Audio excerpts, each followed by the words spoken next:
Shalom Leculán, ¿cómo están? Bienvenidos nuevamente acá a La Torá en el Jardín en una nueva entrevista, en un nuevo podcast. Estoy con Leonardo David, que ya lo tuvimos en una oportunidad hablando del mundo del judaísmo de la Reforma.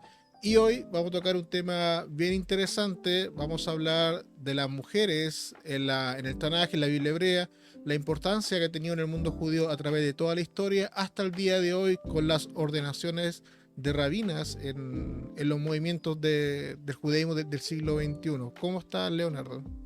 Muy bien, gracias por la invitación, Andrés. Perfecto. Y demos inicio inmediatamente al podcast. Leonardo, ¿qué me puedes contar sobre la importancia de la mujer como figura, como matriarca, como líder en la Torá, en la Biblia hebrea para las personas que nos están escuchando? Bueno, antes de empezar, quiero aclarar que la última vez que nos reunimos recibí un par de correos después de que nos juntamos por acá, que eso quiero que quede para que lo vea para que sepan que lo leí. No contesté todo, pero sí contesté. Hay dos correos que me llamaron la atención. El primero fue una persona porque cité a Rifat Sonsino hablando de eh, la postura reformista frente a la ortodoxia, ¿no? Entonces me equivoqué en un concepto y repetí muchas veces y no me di cuenta porque sufro un poco de dislexia. Entonces dije parodoxia y era polidoxia. Tuve la mala suerte que cité a un autor que alguien leyó y me dice, ¿por qué dijo parodoxia si era polidoxia? Bueno, polidoxia. Y lo segundo es que me escribió un señor de Israel que tiene un canal de YouTube sobre filosofía o algo así, y me preguntó un poco más si podía explicarme sobre lo que había dicho en relación a los movimientos no ágidas. En resumen, lo que le conté es que dentro del movimiento de reforma nosotros no tenemos mucho que ver con ese tema, pero que respeto todas las expresiones de religiosidad o espiritualidad de toda la gente. Así que eso, por si alguien quiere mandarme un correo después de lo que diga acá, primero, no soy infalible, lo único que creen en la infalibilidad son los católicos con la figura del Papa. No soy católico, no soy Papa, así que de repente si tengo aquí algo que evidentemente es una confusión, no se lo tomen tan a mal, soy un eterno estudiante. Y lo otro es que sí, leo de repente si es que me envían alguna cosa, alguna pregunta sobre lo que vayamos a hablar aquí. Ahora sí, si vamos a hablar del rol de la mujer en nuestra tradición, naturalmente que hay que remontarse, o podríamos partir por remontarnos, ¿cierto?, a las historias de la Biblia, las historias del Tanaj, ¿cierto?, las que están en la Torá o en los diversos libros que componen, ¿cierto?, la Biblia hebrea. Eh, Obviamente tampoco puedo dejar de lado que pueden haber estudios de otro tipo que no tengan que ver tanto con lo que el texto bíblico dice. Me imagino, ¿cierto? La historia de la época, las culturas que rodeaban a este pueblo en la época en que más o menos se piensa que se pudo haber dado un determinado relato. Y bueno, por eso se lo dejamos a los que excavan y encuentran vestigios y analizan documentos y cosas que aparecen escritos en vasijas y qué sé yo. Eh, para nosotros, ¿cierto? Desde el mundo de la religión o de los estudios de la religión, como pudiésemos llamar, eh, nos queda poder ver, ¿cierto? Esto de qué dice el texto sobre sí mismo, qué dice el texto sobre la historia supuesta de este pueblo, ¿cierto? Esta historia sagrada que a veces se hace incomprobable, pero nos muestra un rol de la mujer más o menos claro. Entendemos que el rol de la mujer en la Torá es secundario. Es secundario al rol de los hombres. Queda claro en la forma en que se nos relata la historia de los patriarcas. Nosotros decimos hoy día en el mundo progresista patriarcas y matriarcas. Pero incluimos en nuestras tefilotas, en nuestras oraciones, la mención, ¿cierto?, a Abraham y Sara, Isaac y Rivka, etc. Pero si tú te das cuenta en la Torah, cuando Dios se presenta y menciona a los patriarcas, soy el Dios de tus antepasados, no menciona a Sara. Evidentemente la mujer tenía un rol secundario. Sin embargo, puede que hayan dos excepciones en la Biblia, ¿cierto? La historia de Miriam en la Torah, hermana de Moshe, y la historia de Débora, jueza de Israel. Quería enfocarme primero en la historia de Miriam solamente, porque creo que meternos con Débora no vamos a alcanzar a llegar al final a lo que queremos llegar a nuestra época. Es mucho tiempo. Fíjate que en el capítulo 15 del libro de Shemot, en el capítulo 15 del libro de Éxodo, nosotros tenemos esto que conocemos como el Shirat Hayam, ¿cierto? El cántico del mar, que es este cántico de alegría que hacen los hijos de Israel, los Benei Israel, cuando cruzan el Mar Rojo, ¿cierto? Cuando son librados definitivamente, luego de un largo proceso de la esclavitud en Egipto. Y fíjate que el texto dice que Moshe, en cierta forma, ¿cierto? Como que canta, o el pueblo canta, y luego Miriam también interviene. Eh, el texto dice algo así en el versículo 21, Bata'an, la Miriam, que vendría siendo Bata'an, viene como de Aná, de responder. O sea, el pueblo canta y Miriam responde o se suma al cántico con su propio cántico o su propia versión, que algunos van a decir es una versión reducida del cántico que Moisés le enseña al pueblo. O sea, Rashi se inclina por esa idea. Básicamente, Moshe le enseña un cántico a los hombres y Miriam le enseña un cántico a las mujeres. O sea, Y Moshe es también el le líder de los hombres dicen, y Miriam es líder de las mujeres. O y sea que también una... recordar que, perdón, que a Miriam le dicen la profetisa Miriam. Claro, claro, también tenemos esa figura, ¿no? Como profetisa. Entonces, en el fondo lo que interpreto de esta fuente que estaba citando de Rashi, este comentario de Rashi sobre el 21 del capítulo 15 del libro de Éxodo, es que la mujer puede tener un rol de liderazgo. Cuando hablamos del rol de la mujer en la comunidad judía es muy amplio, estamos enfocándolo al mundo del liderazgo. El rol de la mujer como lideresa solo se puede ejercer respecto de otras mujeres. Es como la idea que te da, ¿no? Bueno, no es culpa de Rashi. Rashi relee o trata de interpretar esto en el siglo XI en Francia, en una época en que tampoco la sociedad era muy abierta con las mujeres, por cierto, pero intenta explicarnos un texto que se remonta a otra época, mucho más atrás, es el texto de la Torá. Por lo cual, lo que dice Rashi en realidad tiene lógica. El rol de Miriam era secundario. Luego Rashi, ¿cierto?, lo interpreta y dice, bueno, como el rol de Miriam era secundario, entonces, ¿cierto?, por eso la Torá nos dice que Moshe le enseña a los hombres y Miriam le enseña a las mujeres.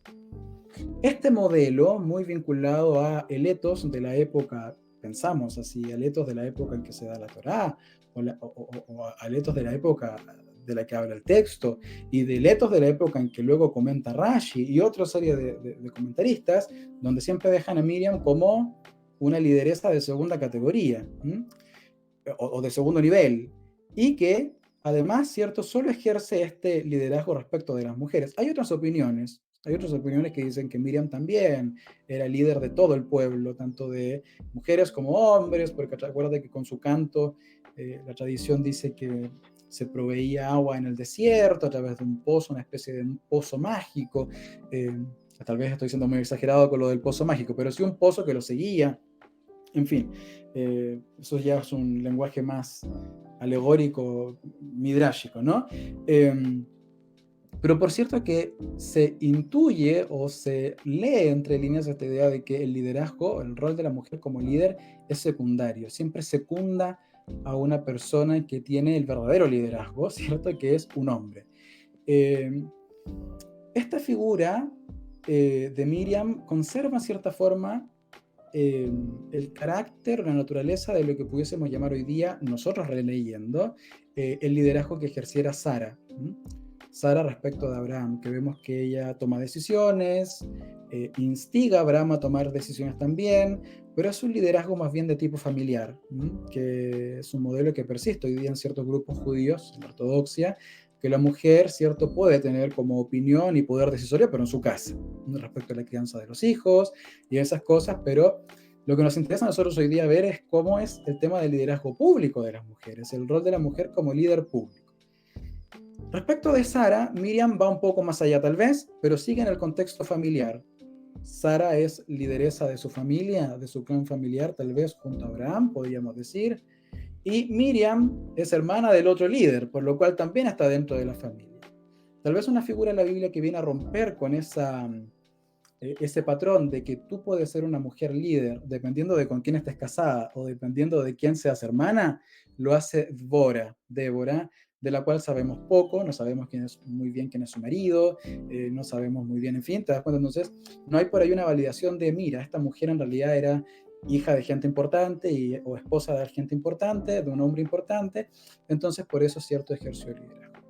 y fue jueza de Israel en la época premonárquica, sabemos así, y esos son tres grandes casos o tres grandes ejemplos que quería traer de la época o del texto bíblico, digamos. Fechar épocas es difícil, pero sí en la historia sagrada del pueblo de Israel, en nuestros textos sagrados, tenemos al menos tres mujeres que, cierto, nos muestran una evolución en mi opinión, de la concepción del rol de la mujer en cuanto a lideresa pública. Primero Sara, no líder pública, líder de su familia, poder decisorio dentro de su familia, lo que se conoce como el poder secreto de las mujeres, ¿no? Que algunos historiadores han investigado cómo las esposas del rey influían en las decisiones del rey, pero siempre no público, siempre en el contexto de lo que pasaba dentro de una corte, Lo dentro de una privado. en privado, ¿cierto? Un liderazgo privado, una influencia privada, podríamos decir. Miriam va un poco más allá, porque si bien su autoridad viene de que es hermana de, ¿te das cuenta que es hermana de alguien importante? Por cierto que también se le considera secundaria. La única que después nos aparece que validada por su conocimiento, sus aptitudes o lo que sea, pero no por ser familiar de alguien, no por nepotismo, digamos así, y que al mismo tiempo tiene un poder decisorio de carácter público, o sea, tiene ambas características, es Débora. ¿Cómo llegamos desde Débora hasta la ordenación de rabinas hoy día? Todavía queda por ahí ver un poquito de qué encontramos en la literatura talmúdica. Sí, hay otro personaje que tal vez se está pasando que aparece una sola vez, pero en el contexto que aparece importante de la época de Jeremías es Hulda, la profetisa Hulda, que pareciera que fuera una mujer muy importante, porque en algún momento van todos a consultarle a ella un designio, a buscar una respuesta de Dios, y no precisamente le van a preguntar a Jeremías, van Claro. donde Hulda, que es pariente de Jeremías, así que ahí entramos nuevamente en el tema de, La característica del nepotismo, ¿no? de la familia, pero aún así, y esto lo escribe Ethel Barilka en su libro del judaísmo, Mujer en el judaísmo, no recuerdo bien el nombre del libro de Ethel Barilka, menciona ahí a Hulda, y le da como un ámbito de importancia que tiene ella detrás, que finalmente no le van a preguntar por una profecía o un designio de Dios directamente a un hombre. Así que van a buscar algo mucho más detallado y van con ella. Así que si bien es un personaje que aparece y desaparece muy rápido en el Tanaj, sí nos deja esa pincelada que era una persona muy conocida, muy respetada y muy estimada, por lo menos por la casta israelí de ese momento. Así que también tiene como una función parecida a Débora, en menor grado obviamente por el poco espacio que aparece en la historia, pero cuando uno lee entre líneas, uno dice, ok, esta persona sí realmente era considerada importante y eh, de una palabra, para la redundancia, importante, que la gente tenía que consultarle a ella y no a otro. Ella era muy considerada en todo ese círculo, así que eso también me gustaría mencionarla de pasada. Y como en un sector de honorífico, yo mencionaría a Rivka, que algo hace muy similar a Sarah y también maneja mucho los hilos dentro de la familia, Claro. y también tiene un poder autoritativo ahí bien fuerte, incluso sobre su marido. Me recuerda mucho a Juego de Tronos, que el poder está en la sombra y a veces Ahora son está los la- ellos finalmente son los que empujan que digamos, los esposos muevan, en este caso, la carreta. Y recuerdo el pasaje cuando le dice Dios a Abraham, escucha a tu esposa Sara, Claro. por lo que ella va a decir para que tú hagas caso, en Y cuando, referente al... cuando Rivka le dice a Jacob, hazle caso a tu madre, por el tema de engañemos a tu papá, y él dice, pero ¿cómo me va a pillar? Y dice, bueno, hazle caso a tu mamá, ¿no? Entonces ahí hay una influencia de carácter familiar innegable, la mamá y Correcto. el rol de mamá y esposa. Ahora, tal vez mi línea de tiempo en lo que yo planteo como una evolución del rol de la mujer entre privado o público en la Biblia tal vez es muy precaria. Seguramente alguien lo va a Sí. escuchar y va a decir, hay que enriquecerlo más. O sea, me comí, por ejemplo, podríamos mencionar varios más ejemplos, donde se demuestra este rol secundario, este rol de que de lo público, de lo importante, dejamos a la mujer fuera. Por ejemplo, Dina, la hija de Jacob, ¿cierto? No cuenta para antes del podcast estábamos conversando con Andrés sobre contar a las mujeres para Minyan, etcétera, y todo eso, que es algo tan normal para nosotros en el mundo progresista, en el mundo de la reforma. Bueno, Dina no se constituye en una tribu. ¿Por qué? Porque eso era un rol público, ser cabeza de una tribu y no alcanzaba para eso. Entonces, seguramente era una mujer con mayor importancia que otra mujer que no era hija del patriarca Jacob y no era hermana de los cabecillas de las tribus, ¿cierto? Seguramente tenía un rol en el cual podía tener algún acceso a un nivel de influencia mayor, no obstante que la historia de Dina es más bien triste. Pero yo creo que en esta línea de tiempo hay una tensión en nuestros textos, en el más completo, entre el rol privado y el rol público, y hay una evolución. O sea, Dina no, Débora sí. Entonces, ¿pero con quién nos quedamos? ¿Puede la mujer o no puede?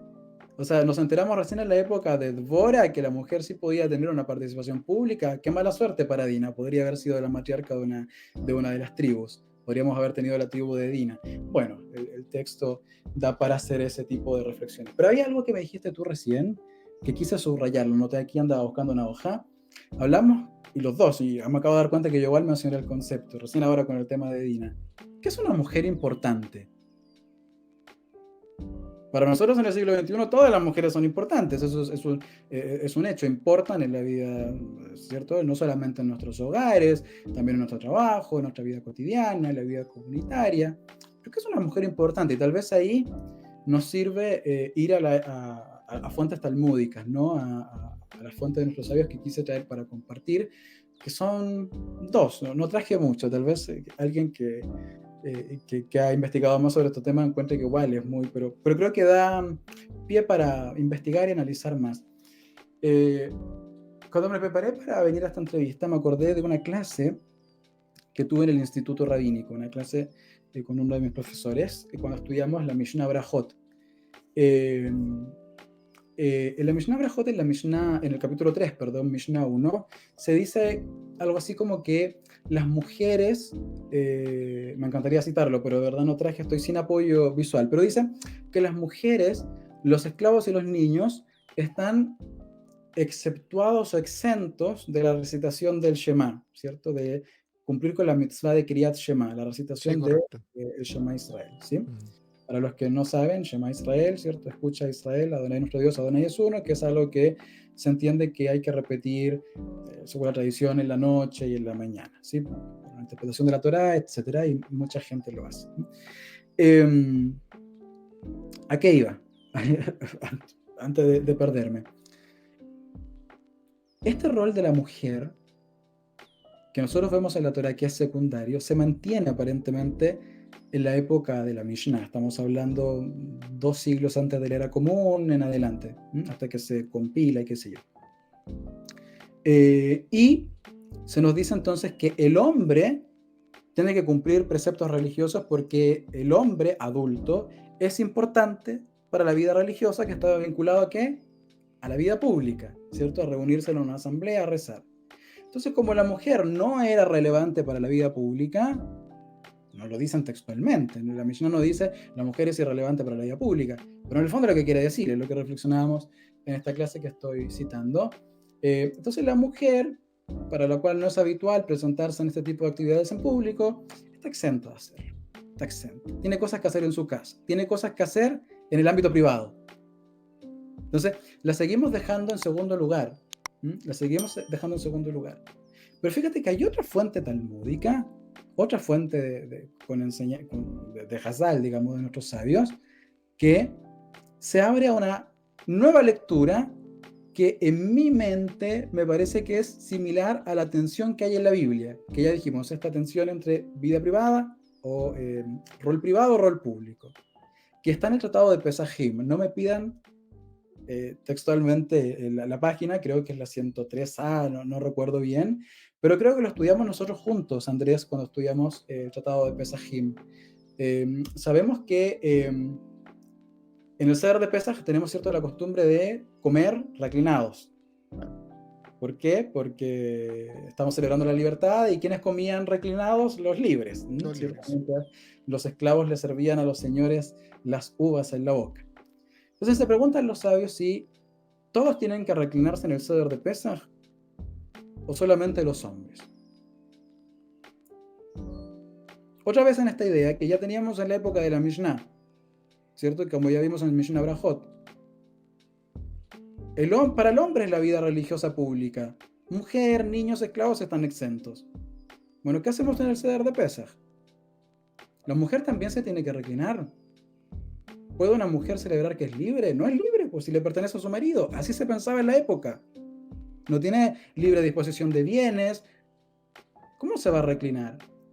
Y los sabios determinan algo más o menos así, o llegan a una conclusión más o menos así. Perdónenme si estoy generalizando mucho.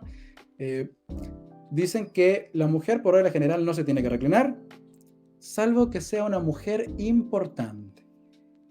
Me vuelvo a preguntar, ¿qué significa que sea una mujer importante?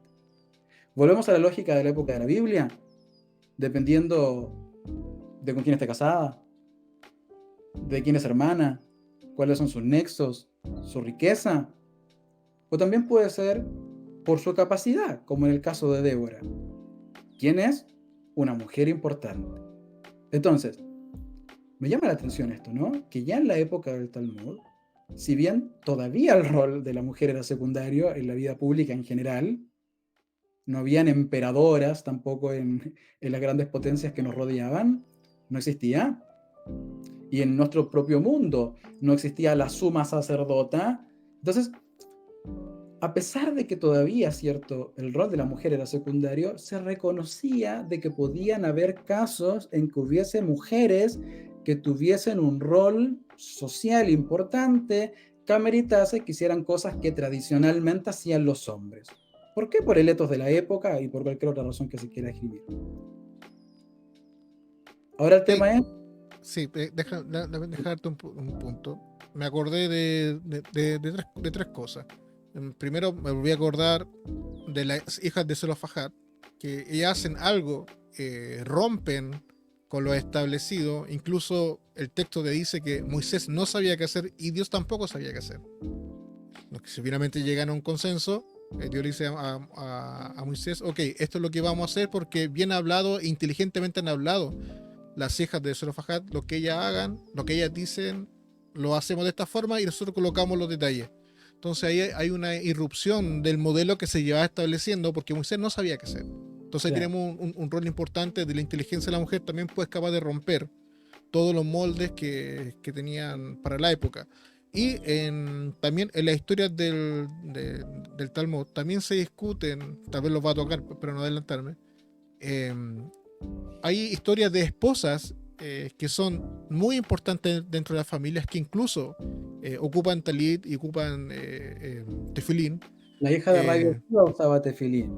sí, y se va mencionando, cada cierto tiempo aparecen, por ejemplo, después las hijas de Rashid. Hay otra historia más que no recuerdo lo bueno porque son muchos nombres en la historia, pero va mencionando esposas, hijas o hermanas que tienen este nivel de importancia, que están en un segundo piso, están con familia y cuando llega gente de visita también como se escandalizan un poco Claro, y las mujeres tienen que hacer de manera oculta, pero la historia también menciona que ellos se dan cuenta que que ellas son más justas que ellos y en realidad la Shekinah o la presencia de Dios sí baja a esa casa y la bendice y todo por la presencia de las mujeres y lo justo que son las mujeres en contra de cómo ellos estaban actuando y juzgando la acción de la mujer de hacer tefilá cuando, por ejemplo, quiere shema con un talit o tefilín y se dan cuenta que era importante. Pero lamentablemente se menciona muy poco dentro de la tradición judía y el rabino Uriel Romano en su libro Mujeres Valientes del Talmud también claro. recoge esta historia.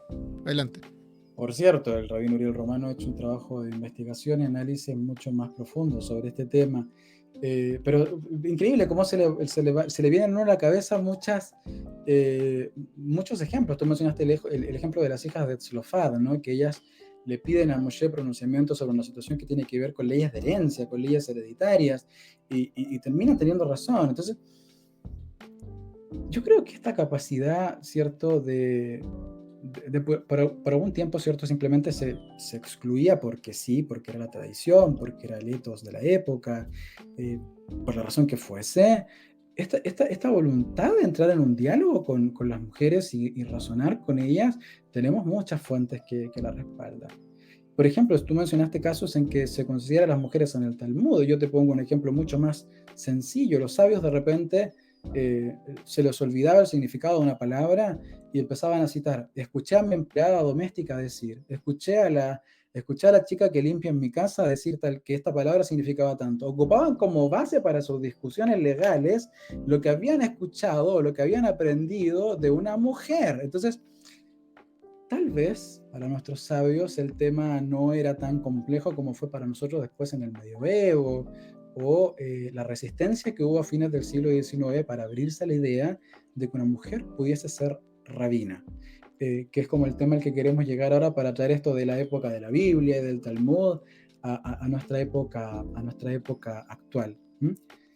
Eh, Antes de pasar justamente a eso, era como lo que quería destacar. ¿Qué es una mujer importante? Para nosotros hoy día toda mujer es importante, toda opinión cuenta porque vivimos en sociedades libres donde hombres y mujeres votamos, donde hombres y mujeres tenemos derechos y libertades civiles, políticas, derechos de igualdad, podemos disponer libremente de nuestros bienes, hemos ido modificando una serie de instituciones jurídicas para que la mujer pueda tener también más libertad respecto a sus decisiones, etcétera, no como antiguamente, ¿cierto? Hasta hace no mucho, por ejemplo, en Chile, la figura de la sociedad conyugal en el derecho civil chileno anulaba a la mujer, ¿cierto? Era un resabio casi de la época del pater familia romano, ¿no?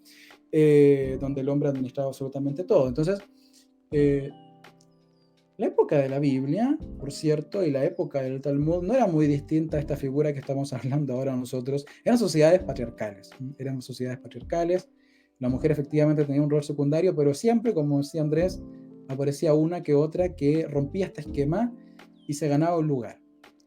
Hoy día, naturalmente, para nosotros como judíos progresistas, o para mí, hablo en lo personal y espero que ojalá para todos los judíos progresistas en el mundo tengan el mismo nivel de convicción, creo que lo tienen y me alegro por eso, no necesitamos nosotros que una mujer venga y se valide delante de nosotros. Naturalmente, el nepotismo no está bien visto, nadie debería liderar una comunidad o convertirse en una voz autorizada simplemente por quien se casó o de quien es hija o de quien es hermana. Eso ya no va con nuestra época, por cierto, porque es injusto para quienes sí tienen capacidades para liderar, pero que los deja fuera. Y por otra parte, ¿cierto? No necesitamos que vengan a demostrarnos qué es lo que saben. Tienen derecho a estudiar y a opinar. Y creo que en la medida, la educación es una herramienta importante para que podamos estar en una mesa con igualdad de condiciones y poder debatir con altura de miras y con debatir fuentes y hacer lo que tenemos que hacer, sobre todo si una mujer quiere ser rabina, es importante permitir el acceso a la educación, que estuvo vetado por mucho tiempo.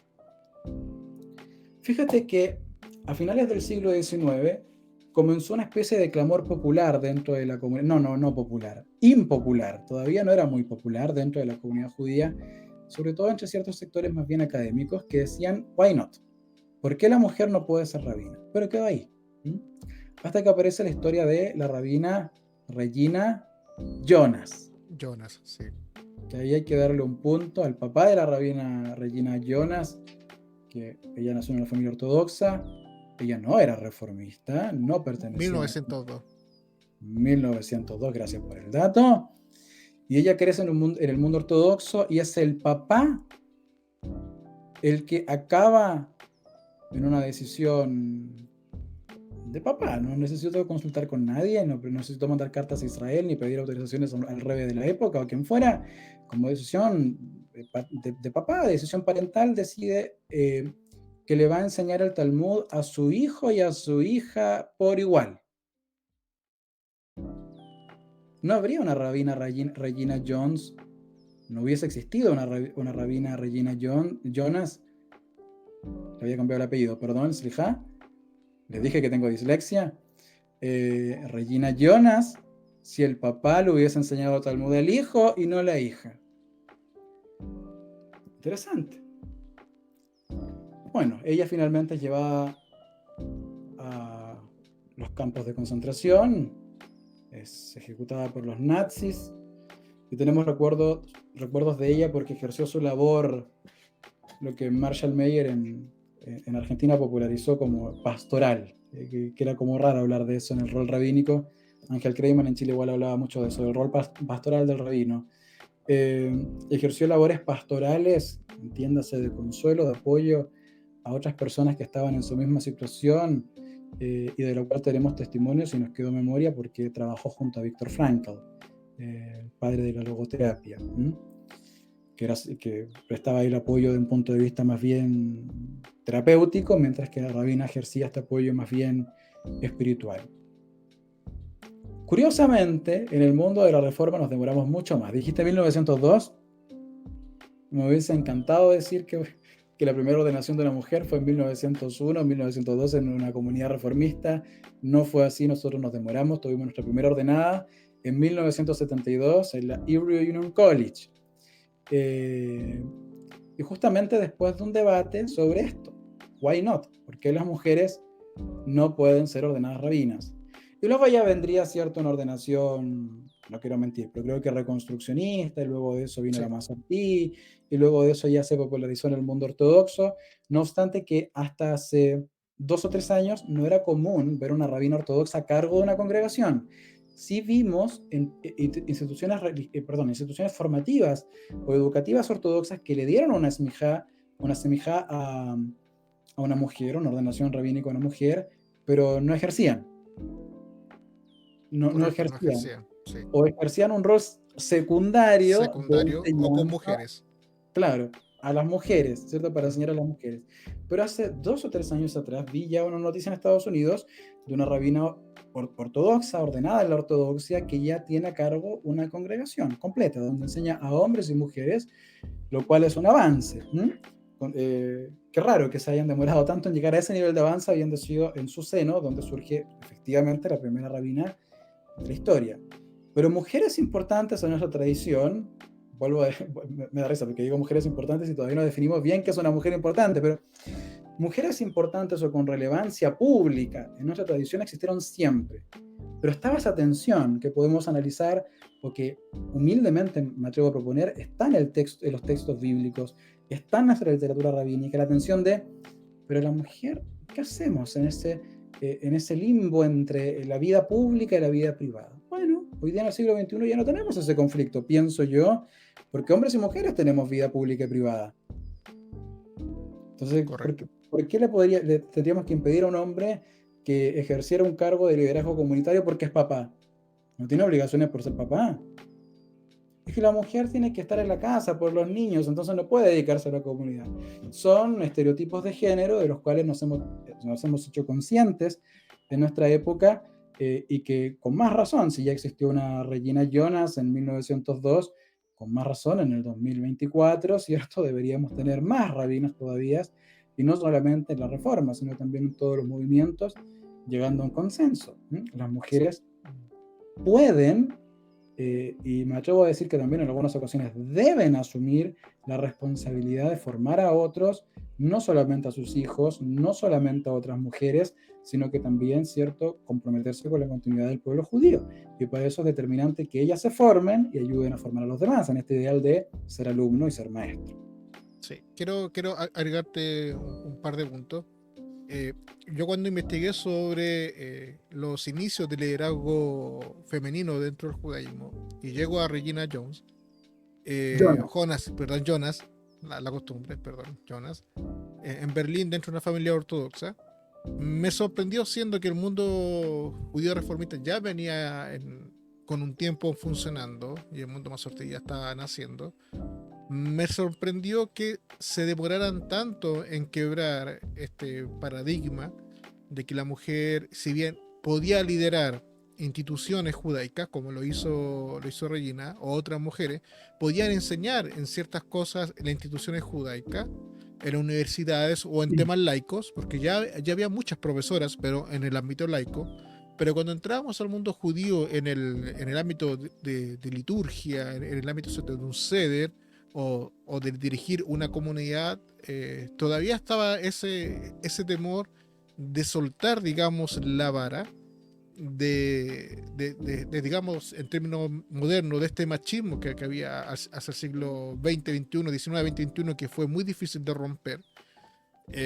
teniendo en cuenta obviamente la lucha de las mujeres por el voto, que Claro. también es relativamente nuevo dentro de la historia humana. eh, me sorprendió que pasó casi una década para que empezaran a formar las primeras líderes de comunidades, ya como rabinas. Y eso también lo menciona Ethel Barilka en una entrevista que dio en el canal de Rabino Uriel Romano hace años atrás, que ella ya estaban en ese movimiento también en Israel, pero dentro de esta ortodoxia un poco más moderna, de en algún momento llegar a formar una rabina dentro de la neortodoxia, digamos así, y que pudiera liderar no solo mujeres, sino también hombres. Había mucha gente que estaba a favor, pero también estaba el temor o la falta de romper tal vez lo tradicional, reformar algunas cosas de lo tradicional, incluso de gente que estaba a favor, pero se refugiaba en lo tradicional. Entonces, es un conflicto que creo yo que al día de hoy se está cada vez en menos, cada vez es más normal. Pero aún así todavía mucha gente dice, ¿y existen rabinas mujeres? Me dicen así, ¿existen rabinas? ¿Existen mujeres que estudiaron para ser rabinos? Sí, sí existen. Y yo les digo, entra a la lista que tiene el Instituto Rabínico Marshall Meyer y te vas a encontrar con varias mujeres que ya están formadas ya hace un buen tiempo, incluyendo una chilena bien famosa, que no recuerdo el nombre ahora. O tienes la Neshot Kotel en Israel también, que luchan, y hay rabinas también ahí en formación. Entonces, todavía estamos con esos paradigmas, si bien son menos, se inició un paradigma nuevo de que, ok, si las mujeres pueden enseñar en la universidad, tus hijos son educados por mujeres, en la universidad son presidentas de la nación en muchos lados, son roles tremendamente importantes, porque definitivamente terminan liderando una comunidad religiosa y cambiar ese paradigma al siglo XXI. Puede ser que en 20 años más con las nuevas generaciones que esto ya está mucho más habituado, ya sea algo normal. Pero yo creo que esta es la generación que todavía está terminando de romper el hielo, así con el pica hielo, así, va de a poco rompiendo hasta que sea algo normal, pero de vuelta, es algo social, de la sociedad, el tema del voto, el tema de la enseñanza de la mujer, el tema de ser médico. eh, Cada época tuvo un paradigma que tuvo que romperse, que tuvo que cambiarse. El mundo, digamos, occidental cristiano también tiene ese problema con su liderazgo, y el mundo judío, al menos el ortodoxo, todavía tiene ese paradigma, pero ya el mundo más y de la reforma lo ha logrado romper, y es por eso que encontramos ahora tanta fotografía y tanta lucha sobre el liderazgo. Incluso, perdón, que me alargué, Ethel Barilka dijo, ya hay Midrashim, Midrashim y Alajot que hacen, que las proponen ya líderes, que son mujeres, y que ya estamos estudiando y leyendo, y eso para mí fue bastante interesante. Adelante. Sí, bueno, en general hay que hacer un paralelo, ya que mencionaste lo que pasa en el cristianismo. No en el mundo protestante, no en el mundo protestante en general, la ordenación de mujeres en lo que se conoce como religiones históricas o iglesias históricas es más habitual. Me gustan mucho las religiones comparadas, pero hay un caso en particular que me llama la atención del mundo católico, ¿no? Que es la figura de por qué no ordenan sacerdotes mujeres. Básicamente, ¿por qué? Porque consideran que el sacerdote es una figura que representa como a Jesús. Entonces, como Jesús es hombre, no pueden... Nosotros no tenemos nada similar, nada similar. Y creo que esa es una razón más para pensar en que la decisión que se tomó en alguna ocasión de aceptar a las mujeres para la ordenación es lo que había que hacer. Me explico. El sacerdote en el mundo católico trabaja para Dios, digamos, una cosa así, ¿no? En el mundo judío, el rabino, si bien yo bromeé acá la última vez que estuve con esto del llamado, todo, no, no hay ningún llamado.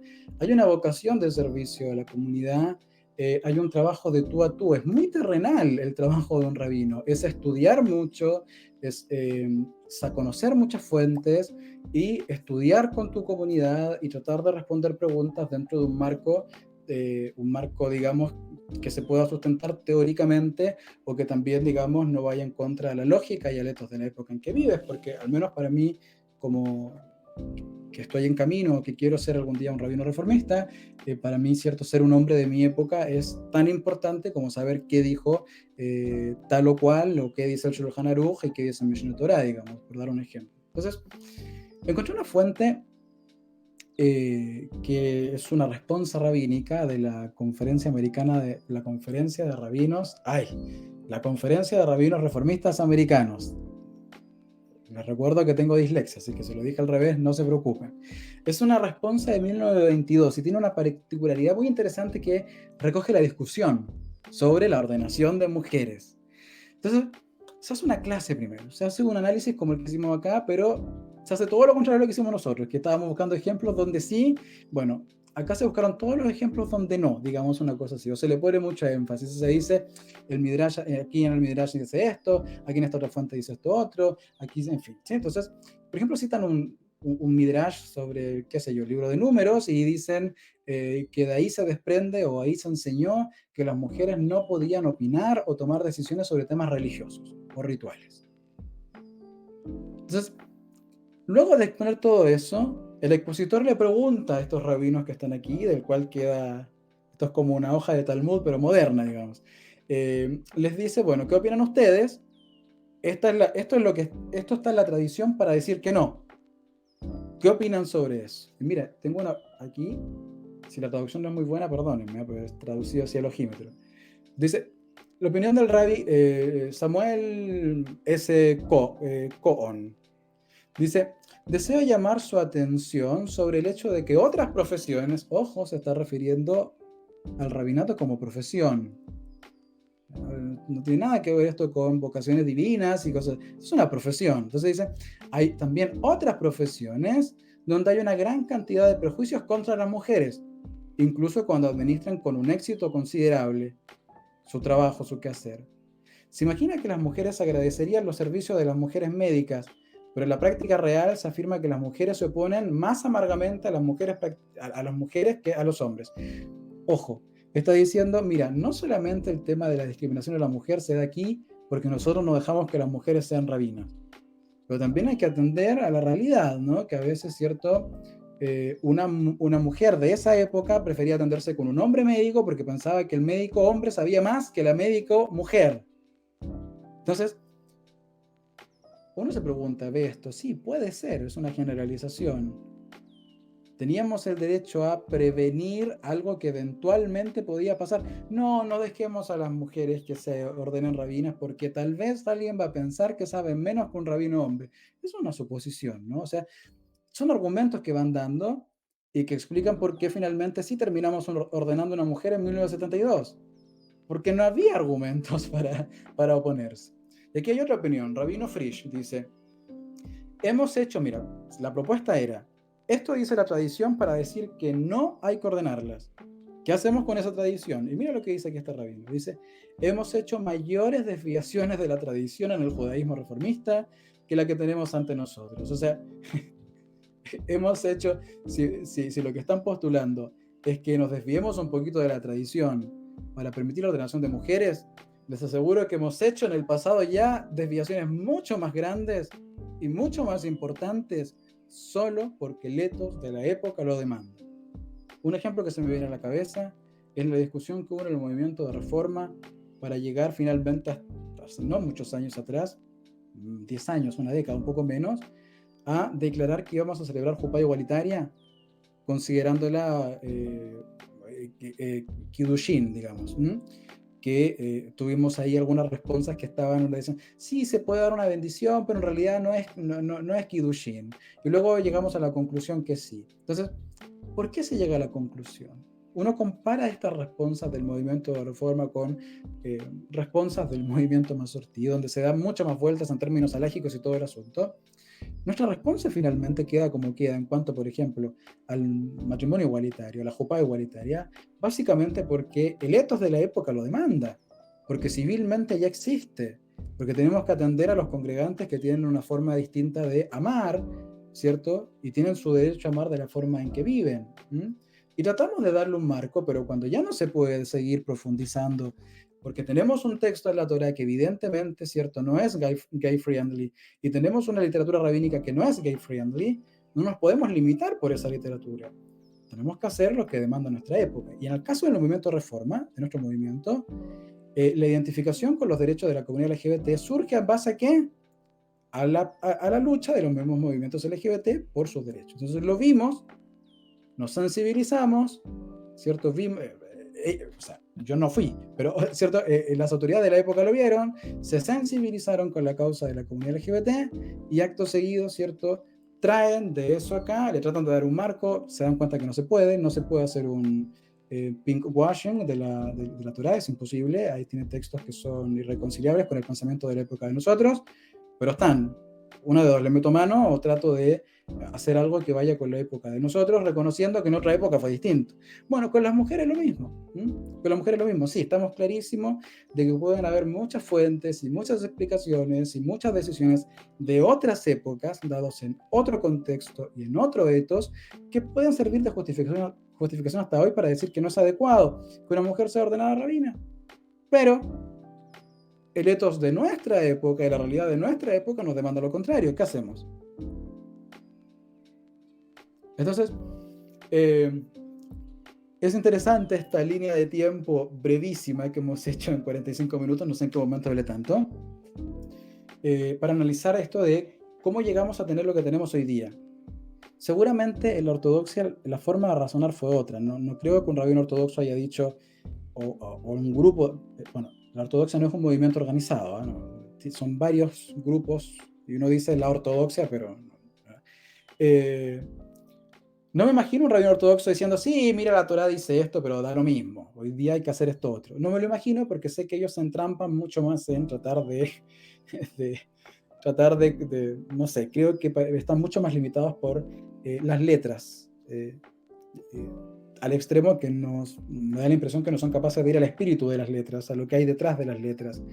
Y en el movimiento Masortí viven en ese mundo de querer siempre sonar alágicos, siendo que la halajá dice tantas cosas y la halajá es algo tan amplio y plurisignificante, no es una cosa. Entonces, para nosotros en la Reforma fue más fácil llegar a esta conclusión. Sí, mira, hay ejemplos, muchos ejemplos y muchas cosas y mucha literatura que me gustaría haber alcanzado a leer, pero hubiese tenido que meterme más a leer esta responsa de 1922. Lo podemos dejar para una segunda parte en algún podemos dejar momento. para alguna parte, podemos analizar responsas reformistas. Por cierto, que citan principios e ideas que sacan de diferentes fuentes para decir, mira, aquí dice que no, aquí dice que no, aquí dice que la mujer no puede decidir sobre temas religiosos, aquí dice que la mujer no puede hacer esto, no puede hacer esto. Bueno, ¿qué hacemos con la tradición? Bueno, hemos hecho cambios más importantes y tal vez más atrevidos que ordenar mujeres. Y de verdad, yo desde mi impresión hoy día, si ya los sabios del Talmud reconocían que una mujer, si bien en su época no tenía un rol principal, pero había mujeres que rompían el esquema y podían llegar a ejercer un rol principal y ser una mujer importante, yo creo que hoy día todas las mujeres son importantes. Y que tenemos que avanzar en darles oportunidades a todas de poder adquirir formación y también comprometerse, como dije anteriormente, a la continuidad de esta labor importante. Los rabinos construyeron su rol, lo que después estos rabinos que leímos recién dijeron que era una profesión. Construyeron su rol inspirados en Moshe Rabbeinu, Bemoreinu. Moshe nuestro rabino y maestro. Moshe no fue rabino, pero los sabios, los rabinos se identificaban con él y dijeron, este tipo fue el primer rabino, nosotros queremos ser como él. ¿Te das cuenta? Queremos enseñarle a otros, queremos comunicarle a otros, queremos dialogar con otros cuando sea necesario. Tú mismo pusiste el ejemplo de las hijas de Tzlofad, enseñar, dialogar, conversar, leer, estudiar, etc. Nada que no pueda hacer una mujer. Correcto. Podemos estudiar exactamente igual, dialogar, debatir, estamos en una igualdad de condiciones. No hay ninguna razón lógica para en el siglo XXI oponerse a la ordenación. Hay pequeños grupos dentro de la colectividad hoy día, ustedes saben que me refiero a la ultraortodoxia, donde la figura de la mujer como rabina es impensable todavía.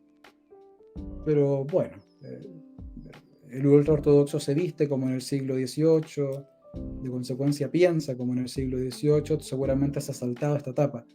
Pero en general en el mundo judío llegamos a esta convicción, todos desde diferentes caminos. Esto es gracioso. Seguramente los argumentos de un rabino masortí o un estudiante de de esa área, de ese movimiento, el razonamiento para llegar a decir las mujeres tienen que ser ordenadas es otro. Yo estoy hablando del razonamiento al que llegamos nosotros. El eto de nuestra época nos demandaba tener mujeres rabinas, y era impensable resistirse a eso. Lo que sí es curioso es por qué nos demoramos tanto, porque de 1902 a 1922, cuando aparece esta respuesta, esta discusión, esta exposición debatida, hasta que ordenamos finalmente a alguien en 1972, pasó harto tiempo. Entonces, por ahí tal vez en el siglo XX el movimiento de reforma no era tan rápido para tomar ciertas decisiones como sí pienso que es hoy día, y que espero que tengamos cada vez más celeridad para identificar los tiempos y tomar las decisiones que sean necesarias para ir acorde a los tiempos y no convertirnos en movimientos anacrónicos. Sí, bueno, de todo lo que mencionaste, una de las cosas que siempre me ha parecido interesante dentro del judaísmo, y especialmente en la reforma, pero aquí voy a hablar en general, es que siempre ha habido este espíritu de reformar cosas en cada tiempo, o en cada década, o en cada generación. Puedo entender que dentro de esta primera formación de Regina tenemos Primera y Segunda Guerra Mundial en medio. Yo puedo entender que el mundo está caótico y por muchas cosas quedó en el olvido. Y también puedo entender que en esos lapsos que yo digo que son un tiempo muerto por todo lo que estaba sucediendo, como que el mundo se pausó y empezó a retomar vida décadas después, podría entender el momento que ahora es el momento, ahora es el tiempo de hacerlo. Y creo yo que en algún momento los movimientos lo van a hacer, todos los movimientos, porque, como dices tú, el método actual no es de hace 100 años atrás, ni hace 50 años atrás, ni hace 30 años atrás, siempre va a una constante evolución. Y la parte que mencionaste, que el rabino es una profesión, se estudia, se lee y también ha tenido reformas y modificaciones de cómo se están formando rabinos al día de hoy, con letras, números, y en muchas instituciones el rabino tiene que tener un título universitario, un grado académico, antes de ser rabino, porque necesita que tenga herramientas de estudio, el cual puede avanzar más rápido, analizar las cosas de mejor forma y tener más fuentes de, digamos, mejores filtros para la información. Pero el mundo judío, y esto el mundo del reflejo, es el constante debate de ir reformando siempre, buscando soluciones siempre a la época. Y como dijo en una entrevista el filósofo Emmanuel Tov, que lo ubicamos varios, eh, si en algún momento con tu opinión no provocaste algo que te llegara incluso a excomulgarte, no vas a marcar nada, no vas a revolucionar en tu tiempo, no vas a digamos, no vas a quedar en la memoria. Le sucedió a Maimonides en su época, que tuvo que ser una persona que rompió esquema, Claro. que estuvo en el punto y que marcó Rambam sus... Rambam se ganó la oposición de todo el mundo en su época. Y al día de hoy, el que no estudia Rambam no ha estudiado a la judía, no ha estudiado pensamiento ni filosofía judía. Pasó en su momento con Filón, pasó con Baruch Espinosa. La figura de Rambam es difícil. Todos los movimientos judíos citan a Rambam para algo y todos creen que Rambam tira para el lado suyo. Rambam es multi-interpretable. Pero me gusta. Déjame cerrar el punto. Déjame cerrar el punto. Entonces, en ese constante de cada cierto tiempo aparece alguien, un movimiento o un pensador que rompe el esquema muy fuerte y que choca con la sociedad, pero siempre son recompensados post-mortem, digamos con Baruch Espinosa, que tuvo un tipo muy, muy dejado de un lado, pero al siglo XX se estudia Baruch Espinosa porque se entiende el pensamiento que tiene, y así con muchos. Entonces yo creo que la figura de Regina Jonas ha vuelto a surgir, porque yo la desconocía no hasta hace mucho tiempo, ha revuelto a surgir, se retomó su historia y se está enseñando, y yo creo que de a poco, en algún momento esto se va a normalizar como ha sucedido en todas las épocas, pero yo siempre hago el pero, y esta es mi esperanza, que el judaísmo siempre en algún momento rompe y se moderniza y reforma constantemente su tradición. Nosotros entendemos que no podemos seguir pensando como en el medievo o como hace 1000 años atrás, si bien respetamos porque es parte de nuestra tradición, es parte de nuestra filosofía, pero también entendemos que su forma de sus conclusiones son para su época y las conclusiones que nosotros tomamos para nuestra época son completamente distintas, y es el reto que tenemos como sociedad, en lo que es igualdad en todo ámbito, hombres y mujeres, lo que es enseñanza, liturgia y todo lo que es dentro del mundo judío, ya la mujer con una importancia muy grande en la sociedad, y está archi demostrado que son igual de capaces que nosotros, incluso muchas veces más que nosotros, para analizar ciertas cosas que a nosotros se nos va, porque a veces nosotros no tenemos un detalle que ellas pueden tener, que tal vez son más detallistas que nosotros para algunas cosas, y pueden llegar a ciertas conclusiones que tal vez nosotros no podemos llegar. Y para las personas que no saben, la actual presidenta del Instituto Rabínico, Marshall Meyer, no, yo Del creo que sí, seminario, sí. del seminario, perdón, la rabina Judy, me cuesta este apellido, Jorowitsky, creo que es el apellido, me cuesta ese apellido siempre. La rabina Judy, la conozco como rabina Judy, que Ah, reemplazó, que reemplazó a Rabino Alea Bruce en el puesto, y es la primera presidenta. Entonces ahí hay un marco. no Hay era presidenta de la Asamblea Rabínica, no, nada que ver. otra asamblea rabínica, perdón, que se parecen tanto los nombres que se me juntan. Claro, claro. Pero te das cuenta que es la primera rabina que está liderando la asamblea rabínica latinoamericana, y ya es un quiebre a lo que se venía arrastrando durante varias décadas. Ojito que Chile es un país donde la mayoría de las comunidades son mazortíes. Ahora se van a enojar los mazortíes.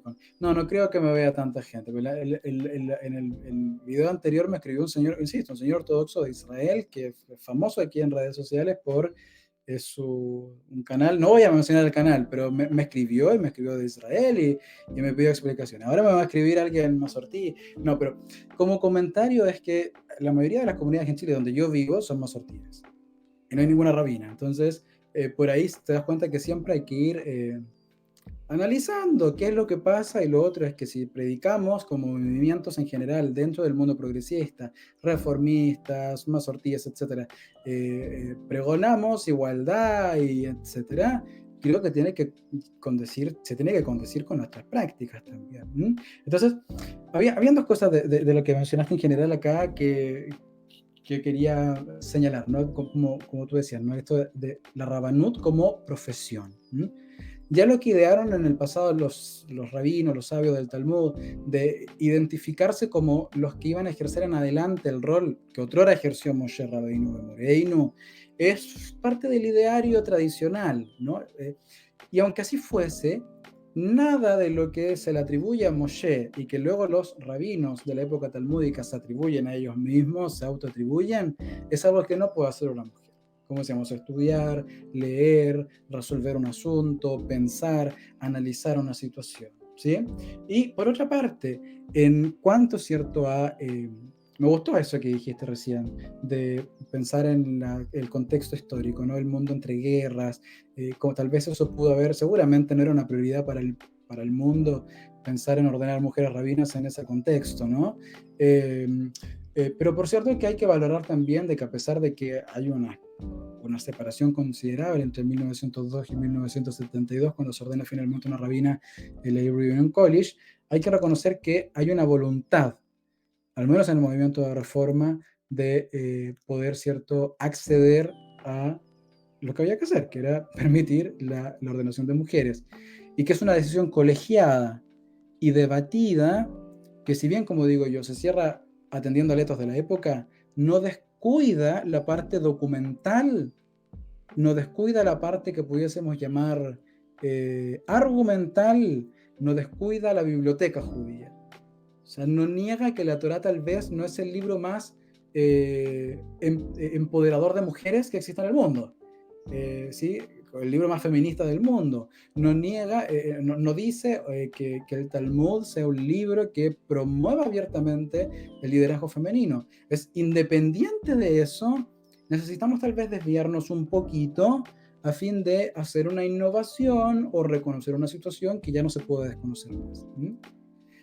A diferencia tal vez del razonamiento que tuvieron ellos en el 22 y que condujo a la ordenación del 72, yo intento tal vez humildemente ver un progreso, una tensión primero, como les decía, entre la vida privada de la mujer y el rol privado y el rol público, esa tensión que aparece tanto en la Biblia como en los textos talmúdicos, y también una pequeña evolución hacia abrirse a la idea de que una mujer puede hacer más, que hay mujeres que en esa época, ¿cierto?, podían hacer más que simplemente tener un rol en la intimidad de sus hogares, en la intimidad de sus familias. Nuestros sabios ya se abrieron esa posibilidad con esta discusión sobre una mujer importante, ¿cierto? Y que no solo fuera una mujer importante respecto de otras mujeres, sino tal vez respecto del pueblo completo o la sociedad completa. Obviamente, de la época de los sabios del Talmud a la nuestra han pasado mucho más, y como bien decía Andrés, ya hay voto femenino hace muchas décadas y estamos acostumbrados a vivir así. Y la verdad es que nos parecería extraño no vivir así. Al contrario, los países donde las mujeres pierden derechos es señal o de dictadura o de fundamentalismo religioso, el ascenso de los talibanes o de movimientos peligrosos de carácter islamista, ¿cierto?, que desconocen sistemáticamente los derechos de las mujeres. Para nosotros, ¿cierto?, vivir en las sociedades como las que tenemos, con igualdad de derechos y obligaciones también, es señal de democracia, es señal de civilización, es señal de progreso social. Por lo cual, viviendo en países como como estos, donde vivimos en Occidente, con los sistemas que tenemos jurídicos y insisto, la forma en que vivimos hoy día, nuestro ethos y el espíritu de la época en que vivimos, no queda más que, como tal vez resumen de mi alocución ya de 1 hora, no puedo creerlo, yo parece que hablo 10 minutos, pero hablo un montón. No queda más que no solamente, digamos,